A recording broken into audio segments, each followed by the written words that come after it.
Marc Krass has joined us here on the program. He's going to show us a great exercise for these upper back muscles, specifically the rear deltoids and your rhomboids, the muscles between your shoulder blades. Marc is an attorney, correct? So you spend a little bit of time at a desk, I'm assuming. An awful lot of time. And with that, a lot of times we get postural problems where we start getting the rounded shoulders, the chest muscles tighten up. So this is a great way to strengthen the back muscles to help pull the shoulders back and keep good posture. Marc, you know what to do here, don't you, bud? Sure do. Okay, go ahead and start. Let's do 15 reps. Marc is doing horizontal abduction, which is going to be the responsibility of the rear deltoids and your rhomboids. What he's doing here is he has a rubber band. He's coming together with it and keeping his hands about shoulder level. Let's slow it down, buddy. You're going a little too fast. Keeping his hands about shoulder level, we're going in and out, really pinching the shoulder blades together when he brings this back.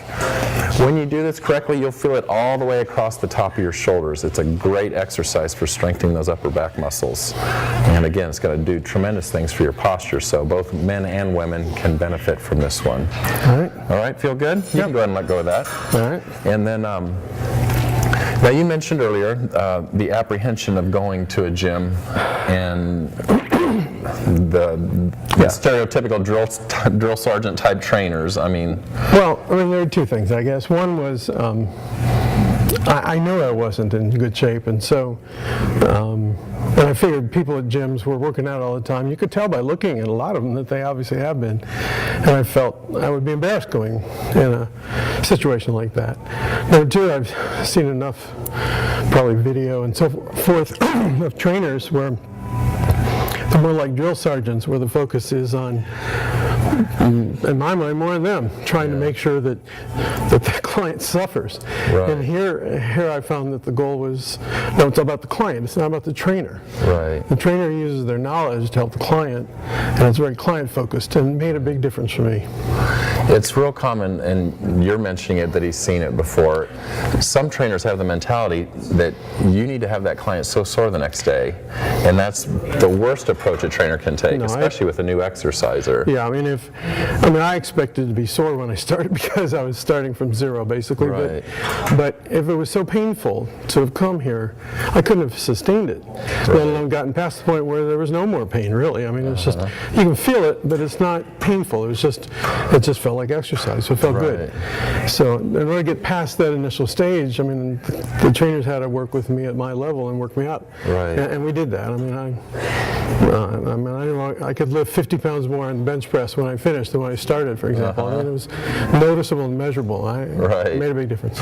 And on your first workout, like you said, you are a little bit sore, but weeks or months later, you just don't get that soreness. You might feel a little tightness like you worked out, but yeah, no, it wears off, and it just feels comfortable, actually. Good deal. Yeah. Let's do another set here. All right. Second set. Got it.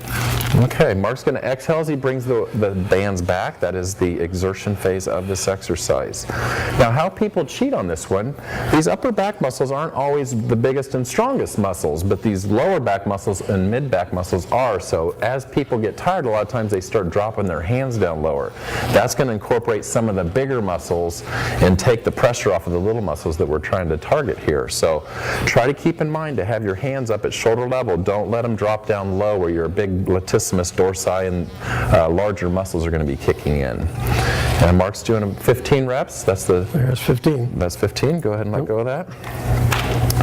Excellent. So you were coming 3 days a week? Absolutely. Often. Yeah, Monday, Wednesday, Friday, pretty much. How was that? I mean, because that's a big lifestyle change to go from nothing to 3 times a week. How did that work with you? Well, I knew that I had to do it first thing in the morning.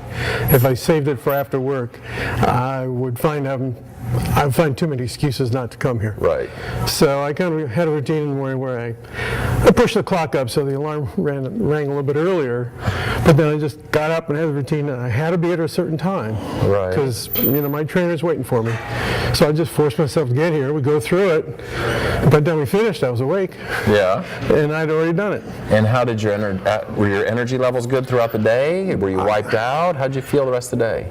Well, I found actually as I was driving to work from here, I felt like I could do anything. I mean, I felt really energized by it. Okay. I mean, I could feel some fatigue from the physical exertion, but mentally I felt even more energized. So it was really, it's a much better way to start my day. I used to feel like I had nurse a cup of coffee over the morning newspaper and just sit there for a while before I'd get awake. And I found like I could skip that and really just get into the gym and it would do a better job, and then I can get my coffee. Yeah. Start your day in a healthy way. You know, It felt a lot better. It felt a lot better. Absolutely. So.